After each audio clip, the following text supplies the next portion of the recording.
ତୁଳସୀ ଗଣନାଟ୍ୟର ପ୍ରଯୋଜକ ଅନନ୍ତ ନାରାୟଣ ଦେଓ କ'ଣ କହୁଛନ୍ତି ମିଡିଆ ଆଗରେ ଟିକେ ଶୁଣିଲେ।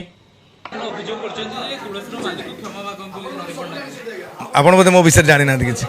ମୁଁ ଜୀବନରେ ସେ ଯେଉଁ ଆପଣ ଜଣେ ଯାହାକୁ ଭାବୁଛନ୍ତି କି ସେ ଭୁଲ ମାଗିବା ସେ ଲୋକ ମୁଁ ନୁହଁ। କଳାକାର ସଂଘ ମୁଁ ରଖିଲେ ସେ କଳାକାର ନା ନ ରଖିଲେ ସେ କୋଉଠି କଳାକାର ରହିବ। ମୁଁ ଚାକିରି ଦେଲେ ସେ ଚାକିରି କରିବ।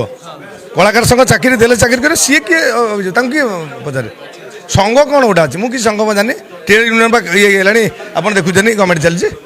ସିଏ କ'ଣ କରିବ? ସଂଘ ଗୋଟେ କ'ଣ ଟଙ୍କା ନେଇଛନ୍ତି କାମ କରିବେ ବାସ୍। ସଂଘ ଫଙ୍ଗ କିଛି ନାହିଁ। ଏର ଆମେ ସେଗୁଡ଼ା କିଛି ଆଲୋଚନା ଭିତରକୁ ଆସିନି। ଶୁଣିଲେ ନାଣ୍ଡୁ ବାବୁ କ'ଣ କହୁଛନ୍ତି? ମୁଁ ରଖିଲେ ସିନା ସେ କଳାକାର, ଆଉ ମୁଁ ନ ରଖିଲେ କୋଉ ଭଳିଆ କଥାବାର୍ତ୍ତା କରୁଛନ୍ତି।